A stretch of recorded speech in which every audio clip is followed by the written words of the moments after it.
We're here with Sham, your top 500 in DPS, support, and also tank. Borderline top 500 tank. I'm just Borderline? like, yeah, like GM4. I don't GM4. play the role much. Okay, so mainly you play The fun roles. the fun roles, right? But that's what I'm starting to learn. That tank is, it's not as fun as everybody. It kind of looks sometimes. So how long have you been playing Overwatch? I've actually played since release. Initially, I started out on PlayStation. I was a PlayStation player for probably like a year or two. Jumped over to Xbox, and then probably 2.5-ish years ago, I jumped over to PC. So I've been playing since like 2016. 2016, so about 7 years now. So do you prefer PC over console? I do. It just feels better to play it mouse and key than it did with a controller. Yeah, just I think with aiming and stuff on here is just better. It is. It also just like the FPS and stuff. It was a different experience because I'd never been a PC gamer before. So watching like, holy shit, like everything looks and feels smooth. Right, you have a lot more control over all the things, right? Yeah, I Yeah, agree. it's just a little bit more user friendly once you Yeah, get it. yeah, absolutely, I agree with that. So you've been playing for over 7 years. What keeps you playing Overwatch? I hate myself, I guess. At this point, I don't have a sane answer. So, Like the whole duration of Overwatch 1 was amazing. You know, there were some metas and there were some situations where it wasn't as great as you would like. Um, a week of Hogs R was fun, but once that just kept going, it just perpetuated madness. But with Overwatch 2, it's like, okay, everything kind of sucks and it's not ideal. So I think at this point it's just like I've loved Overwatch for so long. I want it to be a good game. I want it to get to where everybody is just enjoying it again. And it's gotten to the point where it's like the only game I play. So I think out of necessity, like breathing air, I just play Overwatch at this point. yeah, I've been playing for 7 years, but it's still a pretty fun game. But any game you're going to play, it's going to have its pain points. Absolutely. Yeah. What is the highest rank you've ever reached on tank?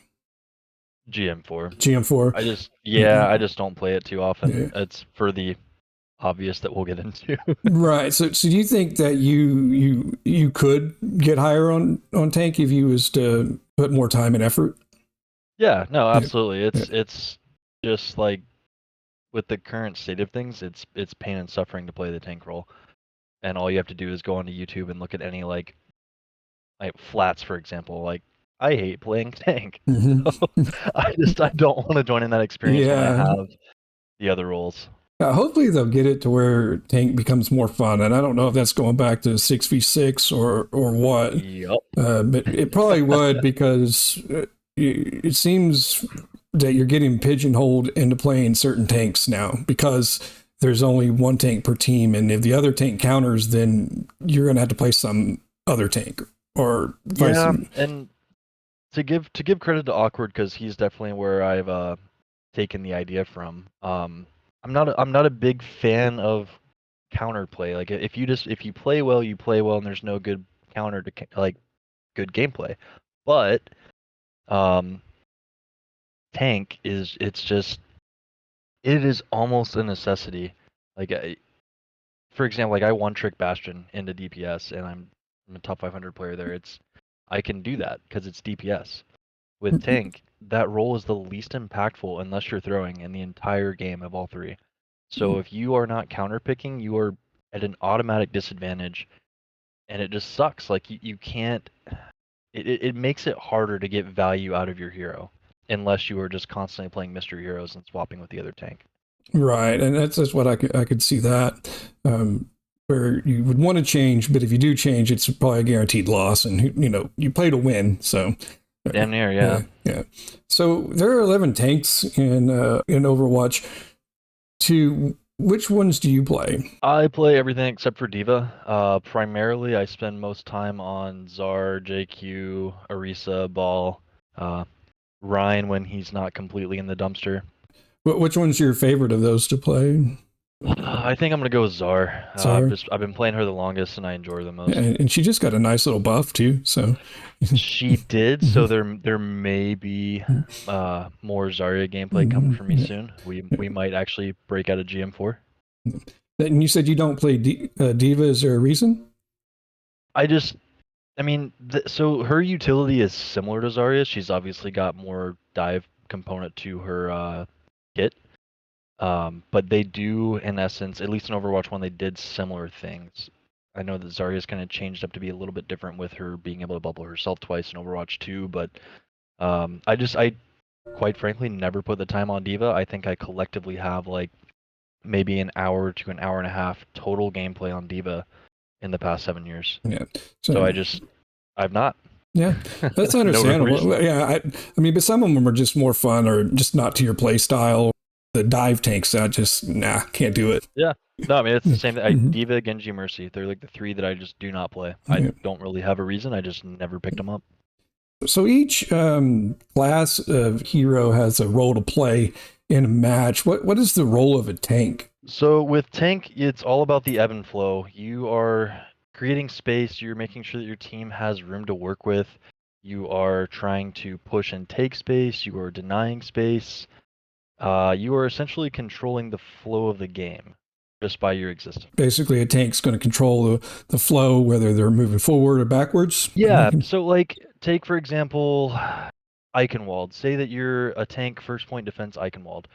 If the other team is committing resources, because it's a game of resources and it's a time bank based game, it's objective, so elims don't necessarily matter. So say that the attacking team first point defense Eichenwald is pushing you, they're committing all their resources, they're using all their cooldowns just to get past the bridge. Like, okay, cool. We're not going to commit our stuff yet. I might not, if I'm playing tank on Zarya, I might not use both bubbles. I'll probably I'll use one, get a little charge, and have my team back up behind me. We will, like I said, ebb and flow, give a little bit of space. We've only used one bubble. We've not used any other cooldowns. They've used all of theirs just to get past the bridge. Well, now they have nothing. They've not even gotten to the point yet, but they've just pushed past the choke. So we have all of ours, so we can push them back. If they don't have resources to commit to keep their team alive, and we've got all of ours, we've got the better chance of getting an elimination and snowballing from there.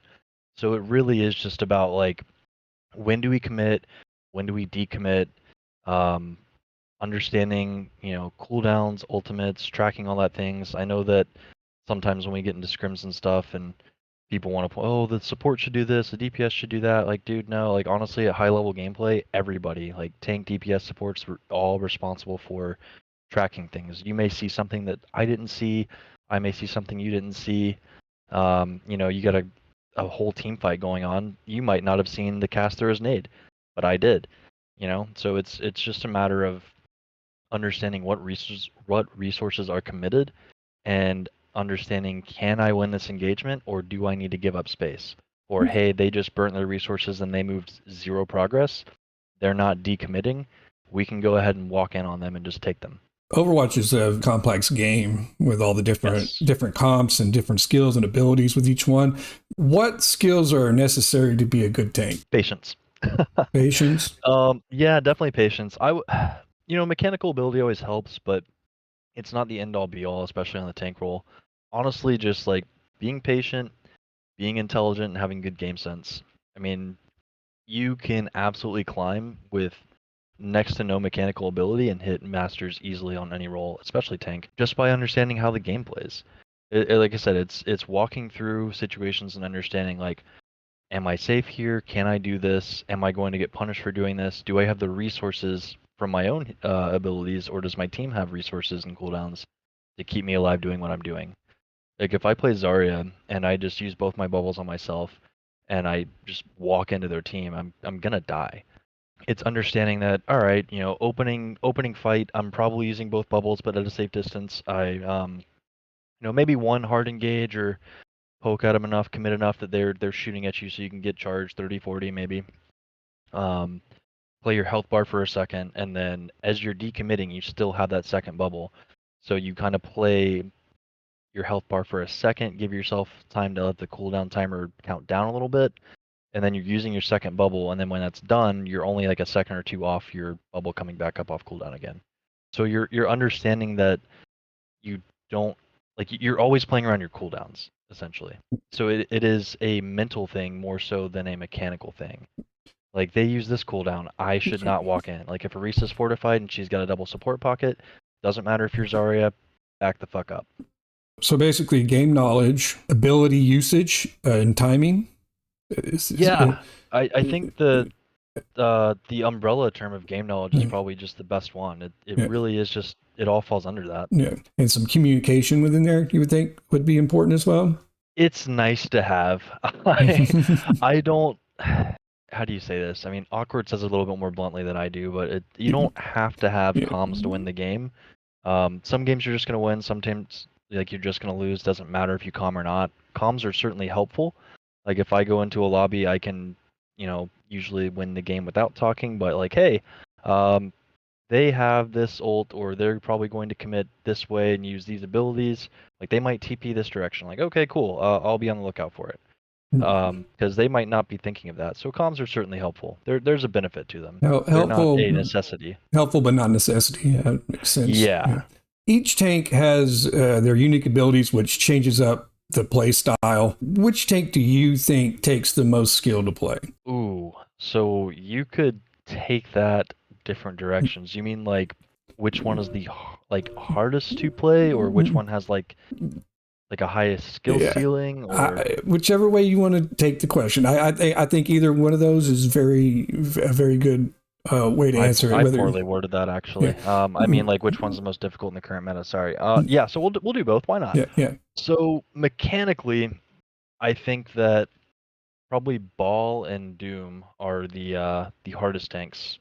They have the highest skill ceiling. Just the different techs you can do. Um, they open up just a whole different world of what you can do. Like with Zarya, you got bubbles, you got right clicks, you can like great, cool. If you're doing combos, like there's only limited things you can do. It's like playing Reaper, like you don't have a whole lot of cool fancy shit under your belt. But with Ball, you can, boop yourself off a wall, jump slam. You can double boop somebody. You've got so much mobility and utility with what you do. Doom the same thing, all the rollouts, and it's like with the new abilities, I don't even truly know what all he's capable of. I was more so familiar with him in Overwatch 1, but um, yeah, those two are definitely the hardest mechanically to master, I would say. Each tank has a varying level of skill or skill ceiling that it takes to play. So for a new player, which tank should they start out on? That's a tough one. Is Overwatch is not like Call of Duty or Halo or something where it's like everybody's got the same abilities, everybody does the same damage. Like you just walk in, you shoot things, you don't die, you play the game. I think probably just for ease of picking up the game, Reinhardt, Orisa, and Zarya are probably the simplest ones to just understand what's going on in Overwatch. Any particular reason why those would make them the ones to pick? Yeah, just there's not much utility to them. Especially with Orisa currently, you just kind of stand there. So that's that's pretty easy to do.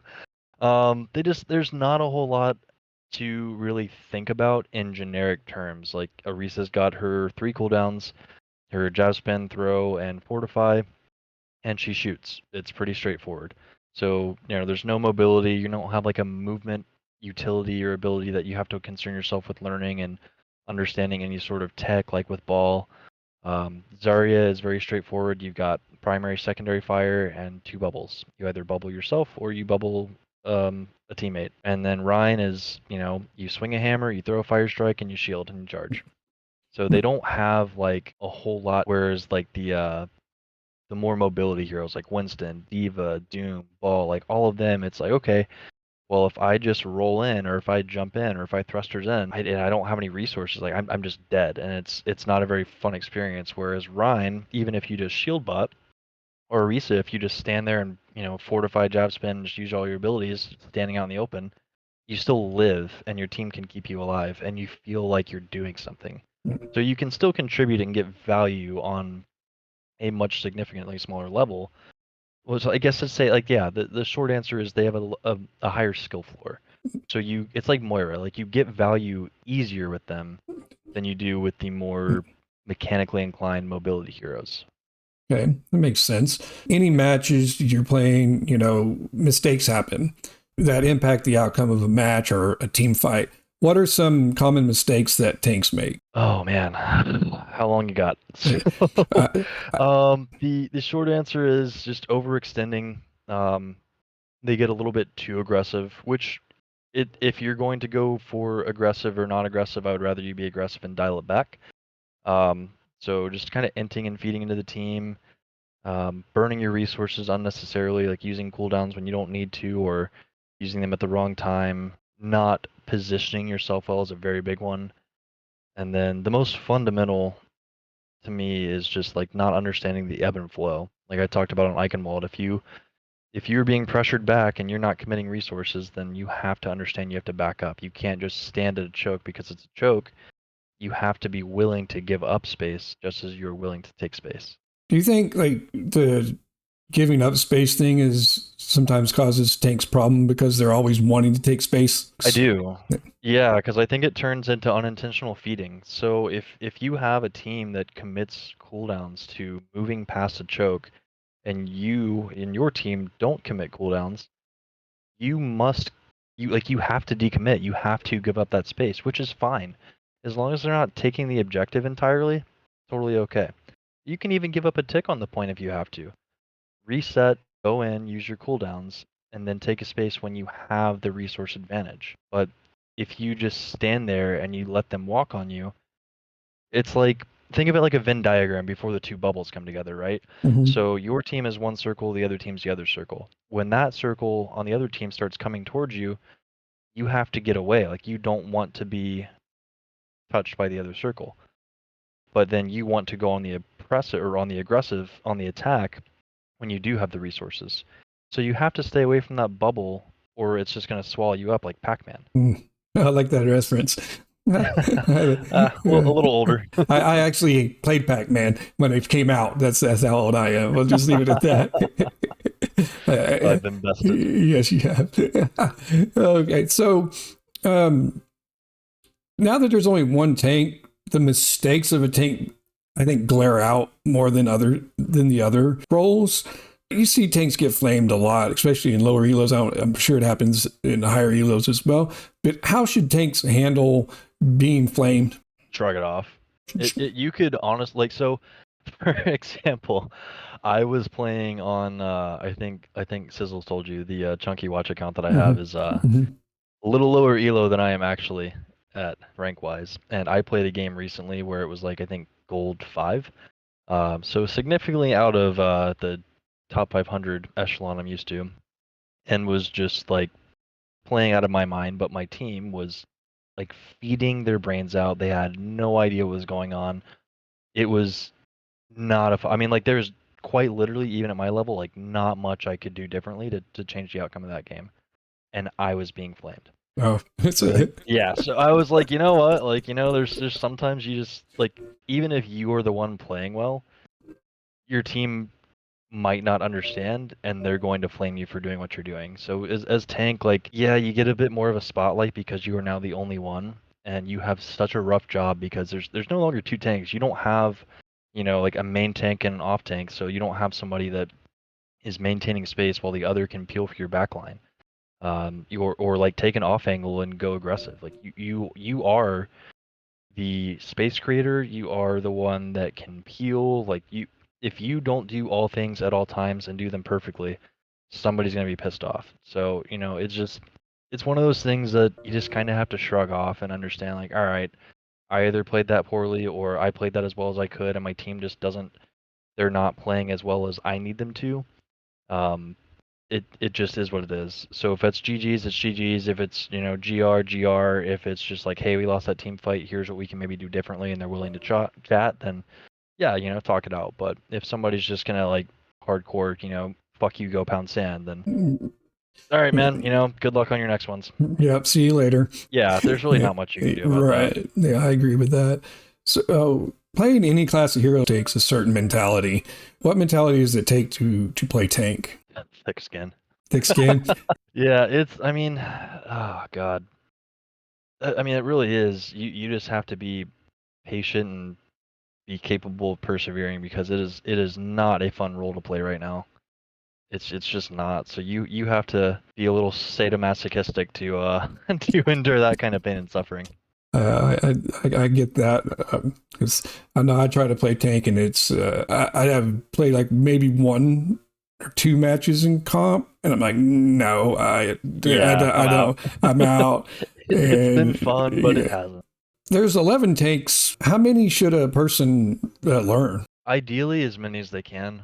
Um, if you're super low elo, honestly, just like learn one really, really well, and you can find yourself in diamond pretty easily. Um, that being said, it will behoove you to learn more tanks and more heroes, because expanding your hero pool will enable you to, swap given a current situation. So if you're not having a good time on your hero, but that's all you play, you better learn how to play a little bit more effectively. But if you have somebody that you can, swap to that you'll have a better time on, then yeah, like you have that ability. So it really just gives you more options. So if you're not an absolute expert one trick hero, then you're gonna have a bad time eventually. It benefits you to learn as many as possible. How do I know like okay now I should go ahead and try another tank? Was there a line there or how would you go about that or how did you go about that? Yeah. Thing. Or what would you recommend someone do? I mean like Just play them. just, If you want to go into quick play and play some games and figure it out, go for it. If you want to go into comp, go for it. That's it's a rank setting, so it's going to be a little bit higher heart rate going on there, and people are going to be a little more mad if you're not as adept on your hero as they would like you to be. So, if you are really just trying to like, I don't care what happens, I just want to learn this hero, quick play it up as long as you want. Once you feel confident enough, go into ranked. Go play. Like that's what it's there for. If you are a Rhine player and you decided like, I really want to learn Winston, and you go play quick play, and then all of a sudden you jump back into ranked and you're no longer a plat 4 Rhine player and you're trying to learn a new hero, maybe you drop to like gold 3 on Winston. I don't know. Like it's gonna, they're like, your rank will reflect where you're at skill level wise.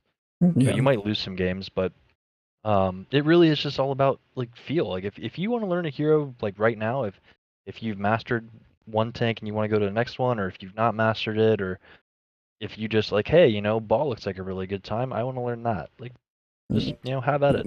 It's all about making the experience what you want of it. Okay, I like that take on it. So just if I'm feel like I'm decent enough at this one where I'm making some impact, maybe now I can swap over to another one. So now I can start splitting my time up between two tanks or more, and trying to get better at each one. And that way I have an option to switch to if I feel I need to. Yeah, absolutely. Like, I mean, at this point, because I've got enough heroes under my belt, I mean, I'll start a map on one hero, and then, given the situation, if I really need to, like, okay, cool, they're running this comp, like, I'm having success, but I could probably have a little better time if I switch. I'm just gonna go ahead and do that, and I've got the option to. Positioning in Overwatch is very fundamental. And Yes. how important is that for a tank? Yes. It's very, man. If you are poorly positioned as the tank, so many things can go wrong. And that can be said for all the roles, but I think tank is just like, I don't want to say monumental, but it really is like the foundation of your position, like of your role. You are the space creator. Without, like, if you don't have a tank, you've got no buffer. That's actually one of the things I coach on support with, is like, it's one of the 3 checklist items. Is your team, especially your tank, the buffer between yourself and the enemy team? You have to make sure you're safe. So if you're the tank and you're not positioned well and your team's not safe, RIP, and your SR just drops. You've got to understand pathing, the ebb and flow, so when to take space, when to give up space, where to be positioned in general. Like, if you've got to play natural cover, there's so much that goes into positioning other than just like, I'm going to stand here, or I'm going to stand on this high ground. Like, why are you there? Why are you utilizing that space? What advantage is it giving you? What kind of value are you trying to get from being where you are? Or what value are you actually getting being where you are? Like, what value are you generating for your team? So all these things play into your positioning. So like new tanks and other and non-tanks might not understand what good positioning looks like. For a tank, what does good positioning look like? Perfect example is King's Row. So say that you are first point defense, you've got the statue on your left, you're standing on point, there's the hotel to the right, and you've got the standard main choke. You don't want to play at that choke. One of the big things that happens if somebody's running a Mei is they can wall between the statue and the corner of the hotel. So now you're stuck in there as Rhine, assuming you're playing the game the right way. But like you're walled off from your team. You've overextended without realizing that you were in danger. So positioning there ideally is, you play the corner of the point in hotel. You don't really extend past the statue. You can cut them off to the left. You can cut them off to the right. You can rotate back to your team on the right through the hotel if that's where they push through. You are effectively blocking the objective, but you're playing corner, so you've got natural cover, so you can, hide, get your shield back up, get your health back up. You are protecting your team. You're really covering all the bases. You're denying objective. You are playing safe, and your team is safe because you're in between them and the enemy. That's really kind of what you want to do is those three things. Yeah, I see in my rank, which I'm gold support, silver DPS, the tank will always go up in between the statue and the bus area and play in that little opening all the time. Yeah, And it's rough. and I will see May walls get thrown up a lot there. So yeah, like when you said, I was like, oh, that happens all the time in my matches. So And it's not even just Maywall. Like, yeah, so like I said, I'm a one-trick Bastion. I mean, if I see a Ryan overextended there, you've really got no way to back out on defense. If you go through hotel, you still have a little bit of LOS.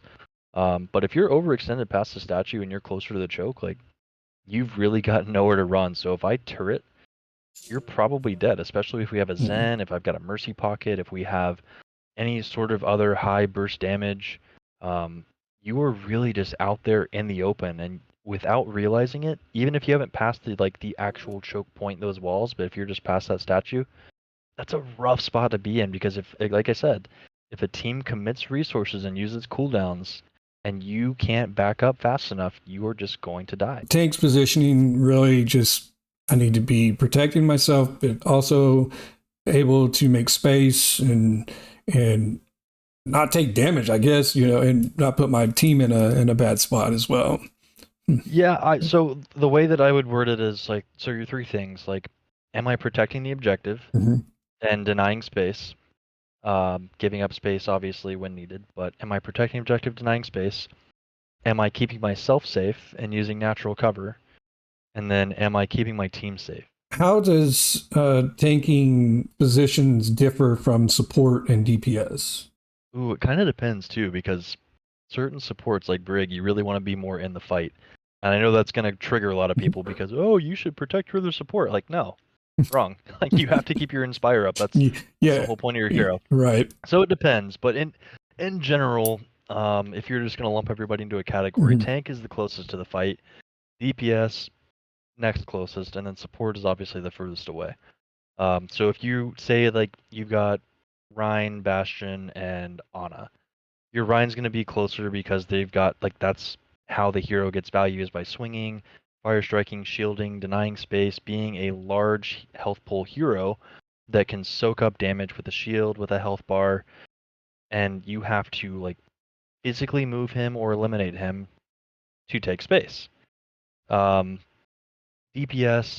you don't want to be as close as your tank. You want to be able to get value out of your hero, so Bastion is, pretty decent mid-range hero. You obviously don't want to snipe like Widow, but you don't want to be in their face like Reaper or Mei. So, a little bit further away, I get value, I'm safe. Ana, sniper hero, obviously not going to be happy if there's, an enemy team within 5 meters of me. So being further back is where you're happiest there. You've got cooldowns that can reach long distances. You can heal and do damage from long distances. So it's all about making sure that you're meeting the checklist items for what role you're playing. To sum that up shortly, the tank needs to be closer. That's where your utility and your value is. Okay, that makes sense.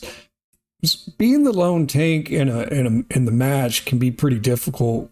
In your opinion, what is the most difficult part of tanking? Oh God. I think that the fact that you have to take on both roles from Overwatch 1 is probably the hardest thing because you're going 5v5 kind of killed the tank role.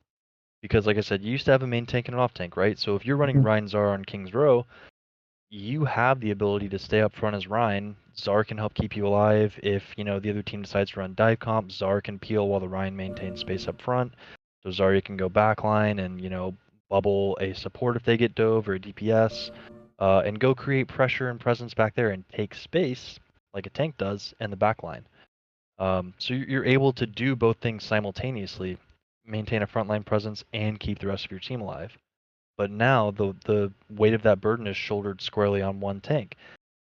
Ryan can't do that. Ryan can't hold the front line and peel. Zarya can barely do it. I mean, you stand up front, use a bubble for your support in the back if they get dove, but then now you've got one for yourself, and that is your effectively your get out bubble. Like you don't want to be caught with just one bubble when you're in the front line. It's not a good place to be.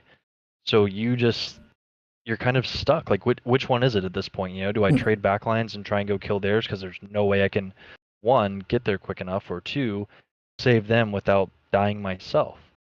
So like even if you do save your support and then you die to like their DPS and supports while their tanks in your backline, like if they've got a dive tank, they get out faster because they've got mobility. Your Zarya, you don't have mobility or speed. You just like that's it. You go back to the spawn room. So now you're in a 5v4 because you did what you were supposed to do instinctively, save your team, keep them alive, but it costs you your life. So it's having to try and figure out what role you want to take on as a tank. Like am I going to maintain more space here or do like, hey, like they're probably gonna dive, we should all back up so that I can still maintain some space but also keep you guys safe? It's just a lot more that you have to do and think about. And truthfully, you just like sometimes you just can't do it all. You have to rely on the other four people on your team to assist you. Like your DPS need to peel, or maybe you go turret with Bastion, hold the front line for a second. Just like that sheer volume of damage is just enough to make people not want to walk through a choke. So there are things you can do to help mitigate that stress and that volume of tasks that you have to do as a tank, but it's so hard to do both. And then say that you buff a tank so that they can maybe do both. Well, then you have things like the Zarya meta that we saw in Season 1. You have the Doom meta that we saw, I think, in Season 2. You have the Ball meta. You have the Hog meta. We just had Orisa meta. And Orisa was just strong because she could stay alive. She didn't really do anything. She wasn't a threat like the other tanks were. But when you create a tank that's stronger, when you buff that role, they become this superpower. So you can't buff them to where they feel good to play, but then if you don't buff them, they can't do everything. So it's like this weird double-edged sword that Sword. 5v5 has created. Yeah, Like 6v6 was just better. right. Because if you like, probably could maybe adjusted a couple of tanks, and it wouldn't have been like this big swing like it is today to one to the other. So, Yeah, it's you start fine-tuning them and giving them any sort of buffs, and all of a sudden, because the tanks themselves are not poorly balanced, but it's hard to balance that role because there's only one of them. And if you make them too strong where they can do what they were able to do in Overwatch 1, like it becomes just oppressive. And you saw that with like Zar, with Ball, with Doom, mhm. with Hog. It's not fun to play against. Right. There's two DPS, two supports, and one tank on both teams. So when you're facing the enemy team and fighting, who should the tank focus on? It depends. Obviously, don't just shoot the tank the whole time. It's not a good strategy in any situation. Um, Probably DPS. I would say they're currently the easiest to bully in my opinion. Supports are just so stupidly strong. I mean, they are DPS heroes that also heal. It is DPS role but better. So if you go to the backline and there's an Onakiri, you're not killing them. They 100% beat you almost every single time. It's so hard to kill them. They've got the roll passive that heals them, which just got a slight nerf, so that's actually moving in the right direction. Mhm. Um, but they've got that. They heal each other at tremendous rates. They've got the best cooldowns in the game. They've got the best ultimates in the game. They do some ridiculous damage. If you jump on an Ana and a Kiri, Kiri headshots you or can just two-tap you in the body with her kunai. Ana does 70 damage per shot. Nades, which heals them and damages you, prevents you from being healed if all three of you are in the same area. That's just not a good time. If you jump on a DPS, most of them don't have as good of mobility or as good of cooldowns, so you can bully them a lot easier. Tanks just have a higher health pool, and with supports being as strong as they are, you're just probably not killing them unless they do something silly and you have like Zen Discord or something. So DPS 100% is who I DPS. would I would generically focus the DPS. But obviously, if somebody overcommits or does something silly and they've singled themselves out, like yeah, go for them. But so just in the general, so like the DPS you would focus on because they have less survivability than the supports, right? Is that, if I heard that correctly? Yeah. Okay. Yeah. So that kind of leads us into this next one. Since supports are so strong, and sometimes they get flanked, or they got somebody aggressing them in the back, or the back line, the ball, or Winston, or anything. Should tanks peel for their back lines? Oh yeah, that's we sort of touched on that a little bit too. Mm-hmm. Yes, ideally yes. Sometimes you just can't. It's so situationally dependent. It's hard to give a definitive answer, but the short answer is yes, you would like to peel for your supports. But not always, right? I mean, it's totally, Yeah, not always. it's going to be a really situational, because if you're in the middle of fighting, it doesn't make sense for you to wait, let me jump back real quick. Or if you're about to take out a support, I mean, I don't know. It is complex, because if your supports die, then you're probably going to follow shortly thereafter. Yeah. So it's a tough, Oh, one. 100%. It's definitely a tough, Well, it is because if you like say that you're playing a tank that does have mobility and you just jump back to peel the whole time. Well, if you're constantly giving up space to peel, you're constantly backpedaling, you're constantly going to give up the objective. Or if you don't have mobility and you get back there, you're definitely giving up space at a much more considerable rate. So it's like, yeah, you're keeping your team alive. If nobody dies, great, but if you guys are constantly holding S keys and backing up, then that's not good either. right. So supports have got to be able to they've got to be a little self-sufficient, and good support players are. Right. I agree with that. So in lower elos, I've heard supports, like Awkward and ML7 will tell you that you play differently in lower elos, but that changes as you get to higher elos, because I think you can start counting on your other teammates more because they're better. How does that change for tanks? Oh man, I think it's pretty similar, and I think if I'm understanding what they're saying, because I've heard them say it before, it's Mm-hmm. like being aggressive is such a generic way to put it, Mm-hmm. but like if you were to take the VOD review that I sent Sizzle before he knew who I was, um, he's like, this is way too aggressive, you shouldn't do this. But like, I know as a top 500 support playing my hero, I can get away with this. So I'm doing things that I would not necessarily tell somebody to do that I was coaching. Taking extra off angles, doing a little bit more damage. So it's, yeah, like you're being aggressive because you have to assume on ladder that you are the best player on your team, you're the carry. So that's regardless of the role. I think tank is going to be the same as support. Like you want to be aggressive and make plays, but you can't feed. So go for things that you know you can get away with, and then like as you're climbing, you get a feel for the game and things speed up and people are smarter. You can get away with less. You have to play more fundamentally sound. So I think it's the same generic concept across all the roles, whether it's tank, DPS, or support. Like take advantage of the situations you can in lower elos, but as you climb, there are going to be less mistakes. That's really the difference between GM and like silver, gold, plat, whatever. People still make mistakes. They still overextend. It's not like the mistakes are different. They're just far less prevalent. Okay. So, So playing the game is one way to improve. Is there anything outside of just raw playing that a tank can do to improve? VOD reviews and coaching. Um, yeah, I mean, if you want to do aim stuff, then hit up an aim lab, Kovacs, aim lab on Steam, whatever. There are even things in Overwatch you could do, but as far as like game sense and just general gameplay improvement, watch your own replay codes back.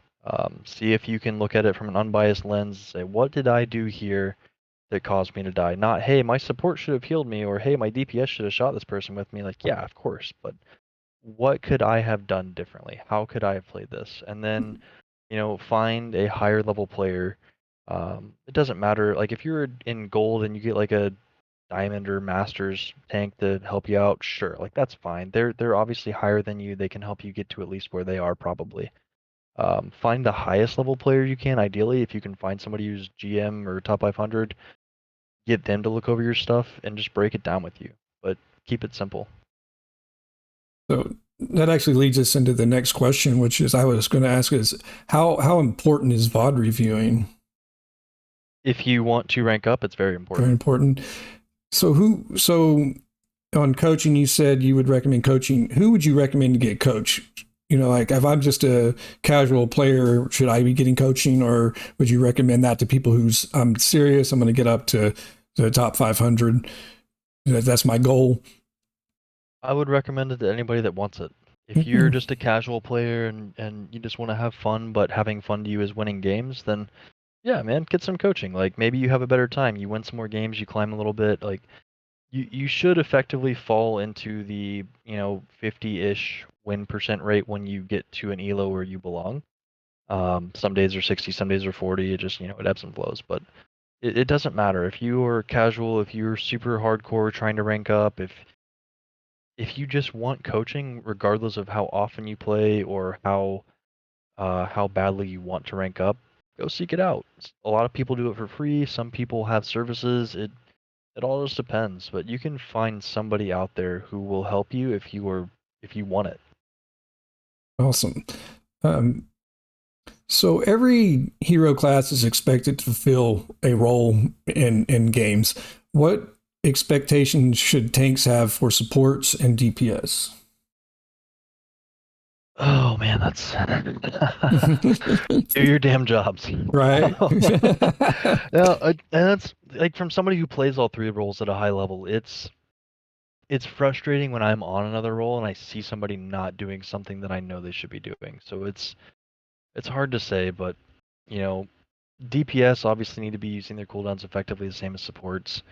So maximizing your value, putting pressure down. Like if we're backing up because the other team's committing resources and my DPS just wasted theirs while we're backing up, like that's not good use of cooldowns. Um, so that's something they could be doing. It's effectively managing those. But the same as supports. If your Ana gets dove and they self-nade, like that, do we really need to do that? Could you have slept them and run away? Could you have, um, you know, maybe gotten you and whoever dove you, and now you're at the advantage because they're antied and took damage? You get a shot and you kill them. Like that's better value than just like, hey, I took some damage and self-naded. Um, so expecting them to position well, to use their resources effectively. I mean, the same can be said for tank though too. Like if I'm playing support, I want my tank to do the same thing, like position well and use resources effectively. Okay. From Like I bronze. don't want to have to bail you out. Oh, right. You take care of business. I'm taking care of my business up here. You need to take care of what you need to be doing.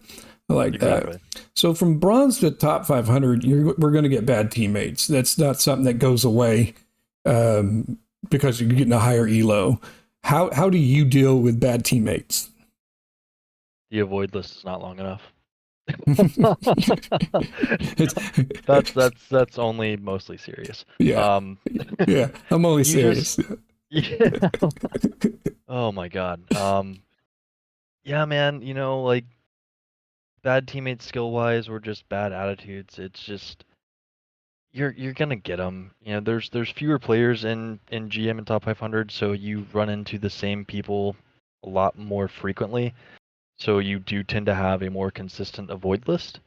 Um, That being said, like sometimes you just can't get them all. 3 people is not enough, in my opinion. I know it's a lot of people's shared opinion, but um, really you just kind of have to suck it up sometimes. You know, like you're in the game. It placed you with somebody that you just don't mesh well with, or you know is a bad player historically. Um, Somehow they're still in the same rank as you, and that just blows your mind. You just you do the best you can with the situation. It's really hard, and I could do a better job of it myself, to be honest. But take the ML7 approach. We're going to be positive. We're going to try and win this game. Like, it does not matter if we have. I was going to use the person's name. We're not going to. I'm not going to throw that guy under the bus. But there's a guy who's notoriously bad in top 500, and Samito's got a YouTube montage made by somebody else that he's just flaming him. But like, okay, we got this person on our team.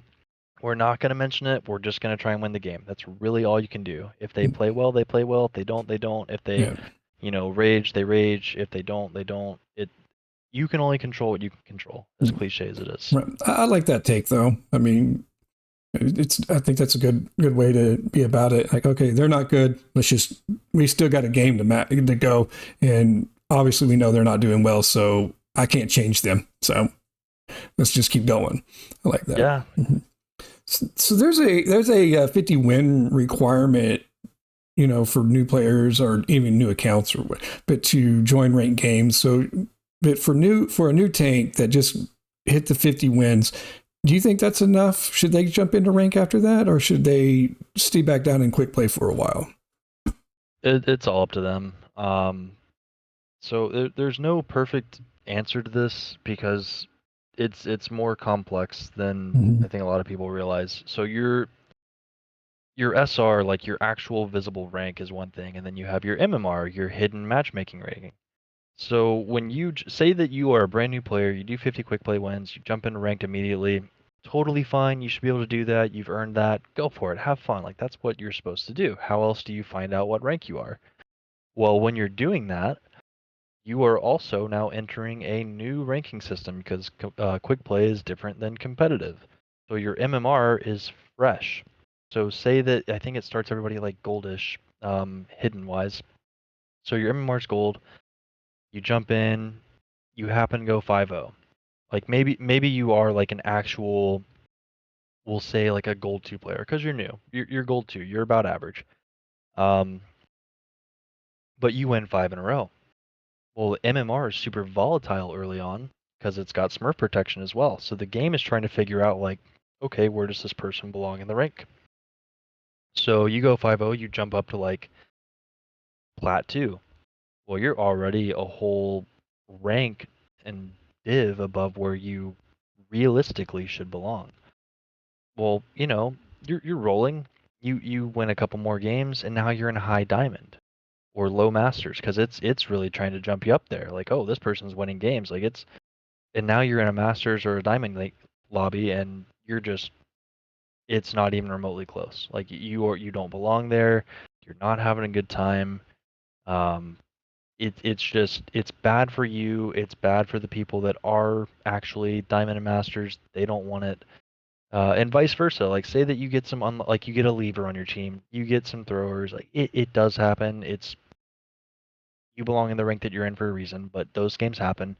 But in placements, it sucks because now like okay, I went 5-7, so I'm losing games. Well, again, MMR is volatile, so the same way it'll throw you up really fast, it'll throw you down really fast. So if you're a gold 2 player, but you get tossed down into like silver or find yourself in bronze, you are now equally having a bad time because you are doing everything you can and you're watching your teammates fall off the map. Or just like, I'm going to channel, unironically, my own account name, Leroy Jenkins, and charge into the whole team and die. So it's like, it's rough. Like, yeah, jump in whenever you're ready because you're going to have to fight that battle no matter what. So whether it's after 50 quick play wins or 100 quick play wins or whatever, like, jump into the ranks, figure it out. The rank will sort itself out. And then just try and get better. I like that. So every classy hero can have an impact on a match. What hero class do you think could have that can have the greatest impact of an outcome on a match? Support, and it's not even close. Yeah. It is the best role in the game, hands down, has been since release, and there is nobody that will disagree. It's ridiculous. Yeah, I think that's been exactly what I've heard from the other two interviews as well. So, Oh yeah, yeah. no, like I said, they are DPS heroes Mhm. with insane abilities that also, oh by the way, heal. Yeah. So, Like it's uh, it's insane. yeah. So you're versatile in tank, support, and DPS. Which one of those do you believe is the hardest to play? Oh, I guess same kind of question as before. Like hardest is in like it's the highest skill Mm-hmm. ceiling and hardest to master, or I mean, I guess would be to know what I don't know. It's kind of a tough open-ended. question. Yeah, Yeah, it's we'll go with that. just kind of open ended. So, So I would say the hardest with the highest skill ceiling is man, I don't know. DPS has the most heroes, so they do have some of the more mechanically gifted ones, like Genji, or if you don't have mechanical skill, Widow's gonna be really hard for you. Um, they also have some super easy ones though. There's really nobody on support that's like difficult to play, I guess. Like Geary and Lifeweaver have a lot going on, but man, you've also got things like Ball and Rhine. I think mm-hmm. all the roles have high skill ceiling heroes, but they also have low skill ceilings. You've got your Balls and your Genjis and your Lifeweavers, but you've also got your um, Reapers, your Reinhardts, and your Zens. So it's very hero dependent. Yeah. I think they've got some of each. They've got, you know, low skill, mid, and high skill heroes across the board. I think for a match wise, I think for me, I think the tank in this perspective anyway, I think the tank would be the hardest role to play because of you're the only one. That's why I would think it would be I harder. Okay, yeah, I Yeah. see the direction you're taking the Yeah. question. My apologies. No, Yeah, no, so no, no, that's no, what no. You those are valid. I was just thinking as I was sitting here thinking that this would be like to me that just out of what you were saying earlier about tank made me think of this. So No, that's I mean, yeah, and you're 100% yeah. right. I agree. Like tank is just, dude. I could. Oh man, I'll go back in and find it at some point. There's a screenshot. I think I went 34 and 2 on Zarya into an Orisa, and we lost the game because the rest of my team had double-digit deaths, like Oh 15 no. plus deaths. Oh, like I mean, I literally could not do more. I was tank diffing the other team. I was doing everything I could, but my team was constantly dead. There was like I'm peeling for them. I'm making sure like I played it as well as I could. I went back. I reviewed it myself. It's like, dude, like my DPS and supports just flat out got diffed. There was like I would try and go in and I've got charge. I've used both my bubbles to get charge. I let my bubble and a half come back up. I try and engage after a receive fortified. Maybe I get a kill, but then like the rest of my team just dies behind me. Um, like I can't kill them faster than the rest of their team is killing my team. And Yeah. it was just like sometimes with tank, it's like you can do everything good and still lose the game. It's the least impactful role, and it's not even close. Yeah. That's rough. Yeah, it's Yeah. hard to play. Mm-hmm. It's hard to want to play. Yeah. So a lot of Elo players, lower Elo players, or I guess plat players down, really get hard stuck and they want to cry Elo hell, like, I can't rank up. I can't rank up. It's the system's broken. I win. And do you think Elo hell is a thing? No. I will give some sort of merit to the system's broken because it is. It's not a good ranking system. Um, I do like there have been times in GM where it's gotten better, but I will get like plat, diamond, masters players in my games. Like, why are you here? There is a stark difference between like GM3 up and Masters 1. It's phenomenally a different game. So to have somebody that is just like so far out of touch of what's going on in the game and on your team, like it's not a fun time. Um, but yeah, outside of that, like the matchmaking system sucking, it is mostly on you. If you are losing games, like yes, there are going to be some that you just like you doesn't matter how well you play, you're going to lose. But most of the time, you can find value, you can win the game. Like I coached somebody on a Midtown replay code recently. They were playing support. They used one ultimate the entire time on offense. Oh man. They positioned poorly. Just like so many different things they could have done. And it was like literally like so on defense they played Zen. They were playing Moira on offense. Um, so first point defense, they're like up there at the choke of Zen. I'm like, dude, like that's it's just not good to be there. There's a Reaper in his face. He ends up getting saved by his tank, but then like they TP pass and it's like it was bad. Like, dude, if you play by the fire truck near the point, like Hmm.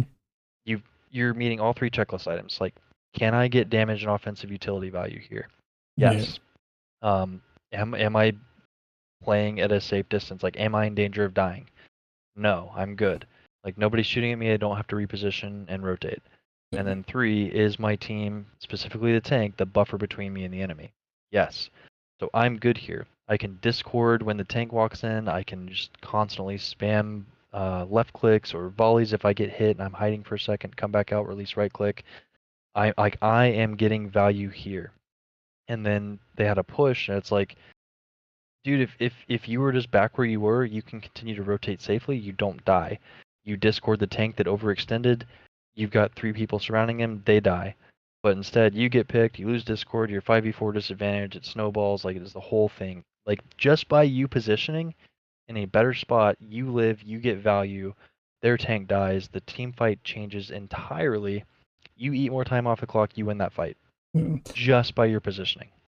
Yeah. So it's like it's little things that can make the biggest differences. Yeah, because I found that when I started really looking into trying to get a little better at the game and watching some videos and just trying to understand position, how important positioning is in the game Hmm. and getting in the It right is, position.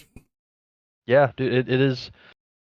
There's certainly mechanical skill and something to be said for it, but like just by you being alive, that's the most value you can have, and you get that value by good positioning. Yeah, It is far and away the best thing you can do.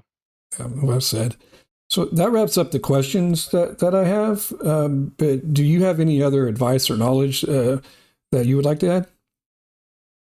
Oh man, open floor. I have no Yeah, idea off the yeah, top of my head. it's a, It it's a, like the biggest thing I tell people is, and it sounds silly, but like I said, pretend that you are the carry every single game you play in. Like if you die, the game ends. Like try and play it that way. Now I'm not saying like be ultra safe and don't ever poke out and do damage, but if you're incentivized to use your cooldowns effectively and play, natural cover and not overextend into their team, you're probably gonna have a little bit better time. But that's like a very generic answer. Um, don't die and you win the game. don't But die, that's don't die and win. But it's true almost, right? I mean, it is true. But so I mean, yeah, I agree. But that's all I have. So just thank you for your time and doing this. I really appreciate it. oh, awesome, man. Yeah, I mean, awesome. of course. Thanks for having me. Mhm. It's I love doing stuff like this. This is a Yeah. blast.